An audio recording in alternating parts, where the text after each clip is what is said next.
All right, everybody, we're back. Brand new Friday review. Excited for today's show. The Friday review is always our chance to kind of sit back, go over what we may have missed over the course of the week, bring you two brand new research studies. I think you're going to enjoy these. I think you're going to learn a lot. One on dementia, Alzheimer's, an early detection tip, regardless of full body MRIs, SPECT scans, etc. I've got an important one for you to look at. I have another great study that I want you to check out as well in terms of the amount of, I'm going to call them FCCs, and I'll explain exactly what those means, how often we are exposed to them in terms of toxicity, and then give you another heat map to look at that as well.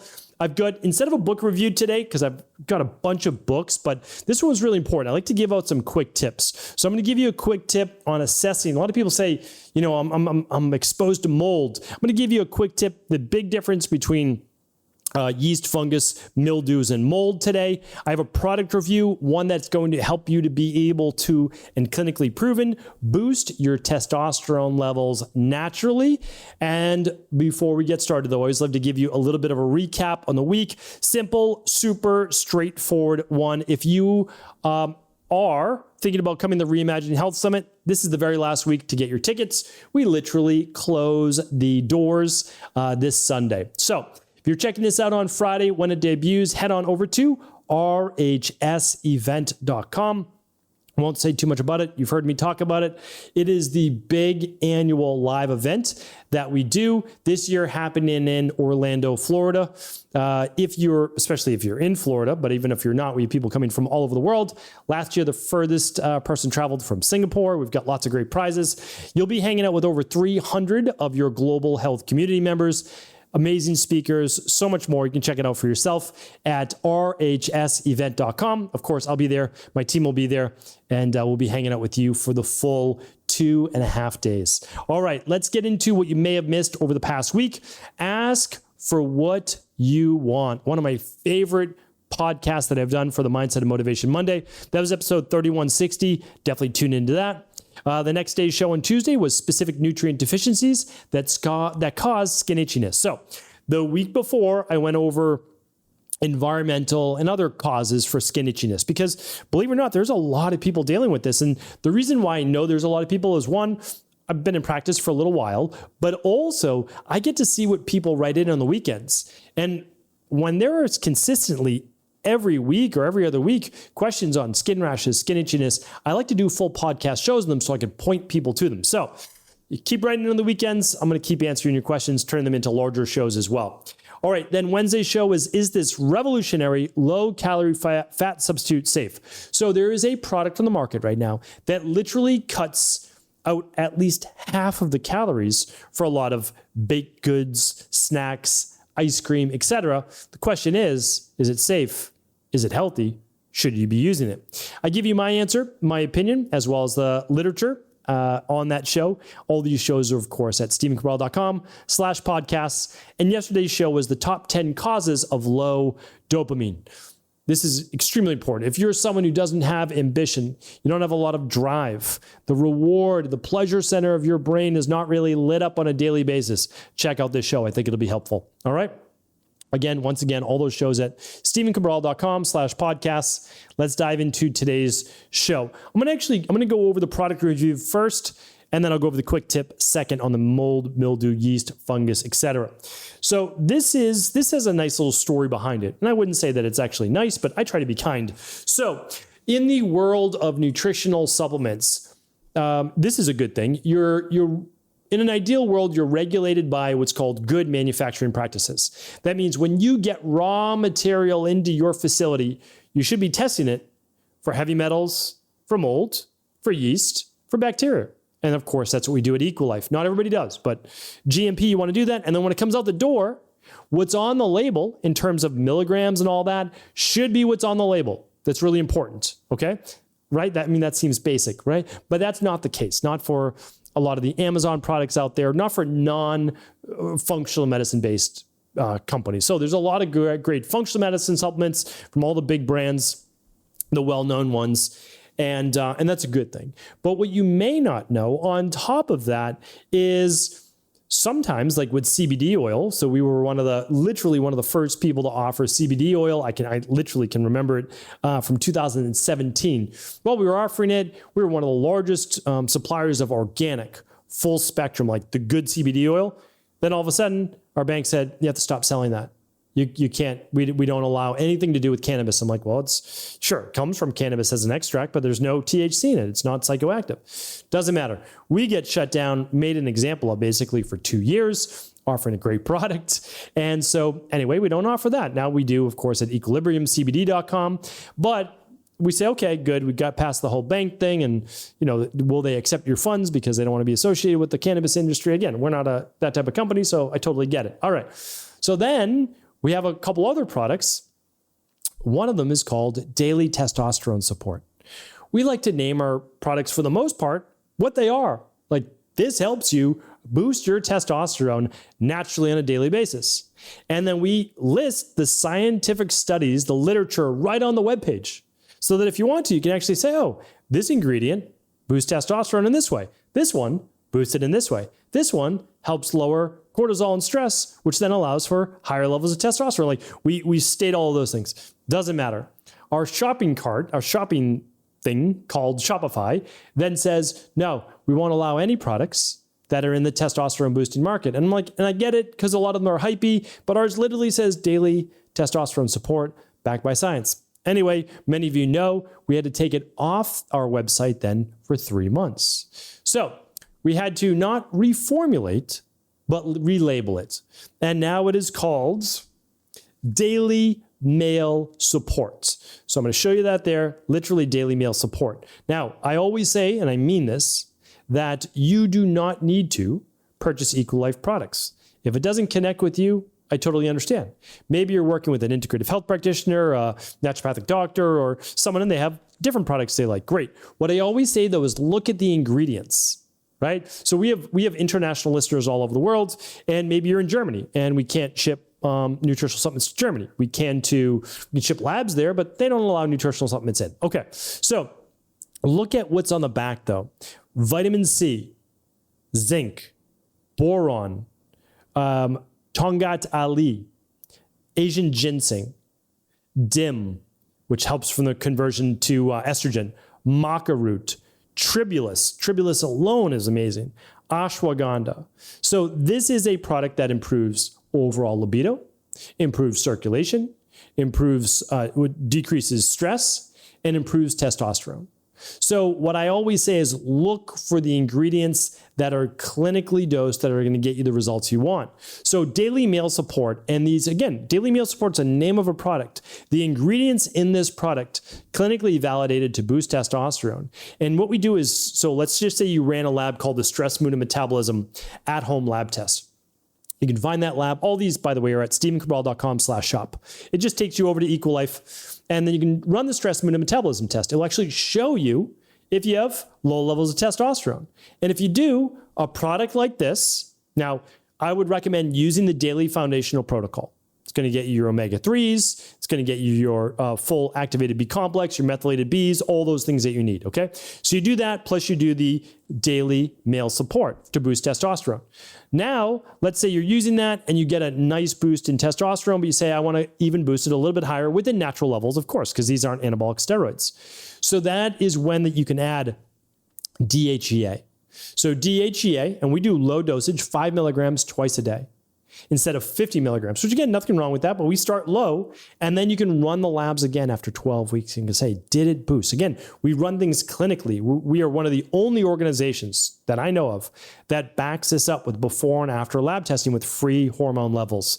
So that's what I recommend. And of course, if you ever have sleep issues, then you can add a sleep protocol, but you can customize things for you, and an integrative health practitioner or an Equilife health coach will help you to customize these things. And also, if you're looking to boost testosterone, you're doing the daily foundational protocol. You're like, yeah, I want to add the daily male support, boost my testosterone. It's guaranteed to work.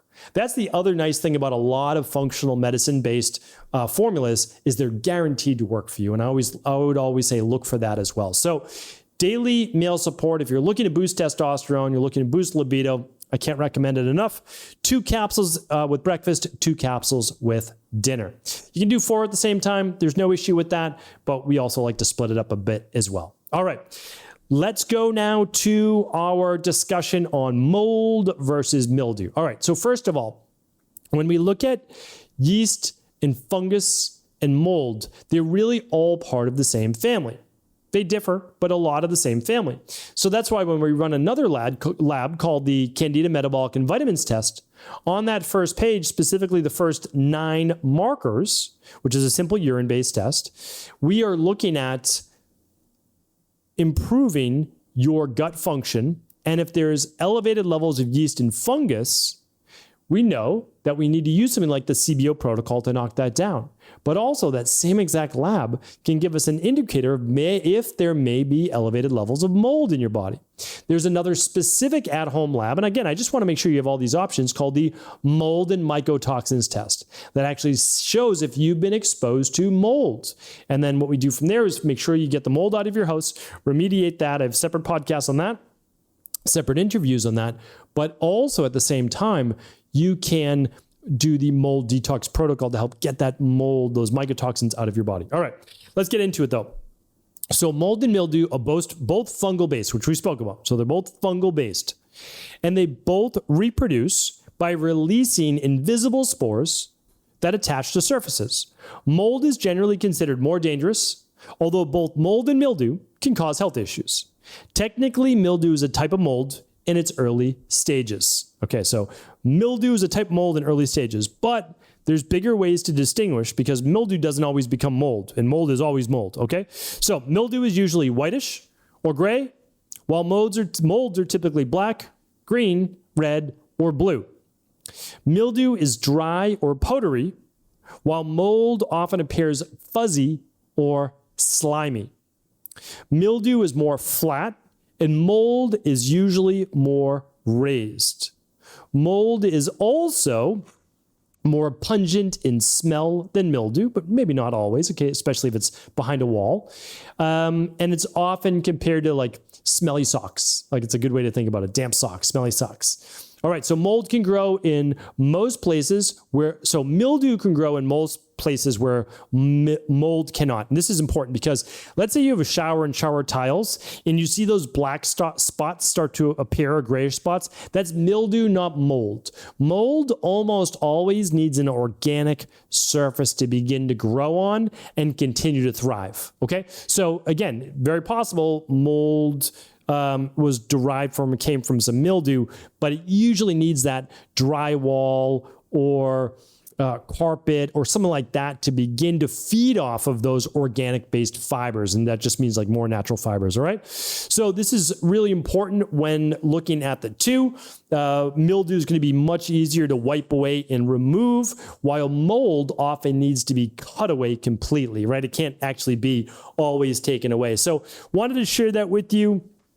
And yeah, I thought it was a great differentiator. So I figured maybe that'd be helpful for being able to also bleach these and remove these away in the home, where mold is going to need a little bit more remediation than just some bleach. Okay, and there are, of course, other ways to get rid of them as well.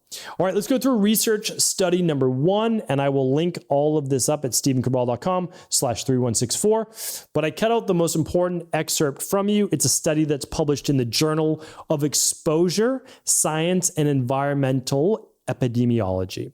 All right, and here's what they found. A new review is the first to reveal the extent of human exposure to food contact chemicals. So please keep this one in mind, kind of memory bank it. It's called FCCs. So you're going to hear about this quite a bit. FCCs as a toxin, food contact chemicals.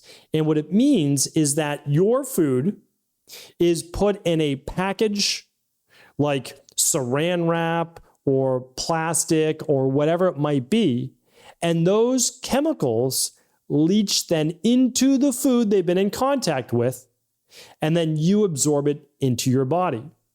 So I'll get to the study right now.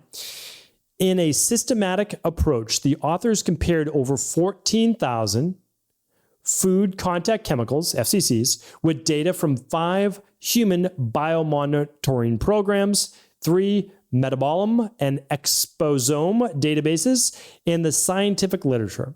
This revealed evidence of 3,601 FCCs present in humans, representing 25% of the known FCCs. So again, this study, it's not looking at 100,000 man-made chemicals. It's looking at 14,000. And about 25% of those, technically more than that, right, were found present. So when people say to you, oh, you don't need to do a functional medicine detox, you don't need to do intermittent fasting, you don't need to worry about your hydration, you don't need to do sauna, just say, I appreciate your opinion and go on your own way. Because this won't catch up to, if ever, conventional medicine and your typical PCP, and I don't mean that in a negative way, but they're not here to help you with your overall wellness. They're not reading research like this. They are there to help you with acute-based diseases and prescribe a pharmaceutical. So why this is so important is that this is brand new. Like this is literally, these food contact chemicals aren't new. These studies are brand new. And it's unfortunate because it's been happening for decades. So our job is not to worry about everything in the world, but certainly be careful of when they say, oh, this is microwave safe. All right. I'm not a huge advocate of using a microwave in the first place, but it's absolutely not safe to microwave any type of plastic or bag in a microwave. It's also not safe to drop a bag of plastic into boiling water, which they always say, totally safe to drop in boiling water. Like it's not safe. When I was in college, I used to put my minute rice bag in boiling water and put it in the microwave. And then I would mix a can of tuna on that every night in olive oil. And all of that was like $3 maximum. It was actually way less than that. It was like $1.50. And that's what I ate every night for my before bed meal. Back then I was trying to put on a lot of muscle and all those different things. And you know what? It helped with body transformation, but lo and behold, I had really high levels of mercury, and I'm sure they weren't testing for anything like that back then, a lot of plastics in my body. So I just wanted to share this with you because regardless of how safe they say it is in the packaging, please do not listen. All right. And again, keep doing your sauna, keep doing your functional medicine detoxes, keep on keeping on, keep up the good work. All right. The last one is this. And I always like to bring you the early warning ones, especially when they're free. I'm just moving through my research right now. All right. The mountain of research I always have in front of me. So we've got loss of smell can be linked to depression as well as early onset dementia and Alzheimer's. So this was a study of over 2,000 adults led by researchers at the Johns Hopkins University in Baltimore and published in the Journals of Gerontology Series A. This is what they stated, summary. Older adults who reported a diminished sense of smell were more likely to experience depression over an 8-year period. So basically, over those next 8 years, this is how long they were studied. It's likely that losing sense of smell is not itself a cause of depression, but may be an indicator of general poor health. It also may be a potential early sign of Alzheimer's and Parkinson's. All right. Why I wanted to bring that to you is not because by the way, I totally agree. Just because like a loss of smell is not an indicator of, oh, this person's going to have depression. No, it is actually a good sign though of nutrient deficiencies and inflammation. And both of those are absolutely early warning signs for depression, which is a loss. I mean, think about it. What's the number one reason why someone loses their sense of taste or smell? Biggest one is depleted zinc levels, like the biggest. And so it's not the only one, but it's a huge factor. So if your zinc levels are depleted, you're most likely not getting enough protein. You're not taking some like daily nutritional support or daily activated multi. You are becoming more catabolic. Your body's breaking down faster than it can repair itself. Aging and inflammation have set into a greater degree. And inflammation, lack of methylated B vitamins, zinc, vitamin C, and more are all leaving you, and vitamin D especially, leaving you way more susceptible to depression and potentially dementia and Parkinson's as well. So dementia, Alzheimer's being one and the same, but different variations of it. So I bring that to you because if you have a parent, you have a grandparent, you have anybody saying like, I just don't smell in the way that I used to, run something like the starter kit, which is called the vitamin tox test. And the reason why it's so important is that you can look at your mineral levels. It will show you that. It will show you your zinc levels. So looks at your mineral levels, and it also looks at your vitamin levels as well, plus gut function, plus heavy metals. All of those are potential early warning signs for a lot of these diseases of age. So hopefully this was helpful. Remember, there's always an underlying root cause why. There's always an answer. For all of today's show notes, head on over to stephencabral.com/3164. And for all the lab tests that I spoke about here today, or any products like the Daily Mail support, head on over to stephencabral.com/shop for all the details. Take care, buddy. Have an amazing rest of the day. Thanks so much for tuning into today's show. Before you go, don't forget to hit that subscribe button. I want to make sure that you're getting our daily content, not missing out on anything functional medicine, wellness, weight gain, weight loss, anti-aging, living longer, stronger, and all of the most cutting-edge research. And if there's any topics you want to hear, feel free to leave them in the comments below. Take care.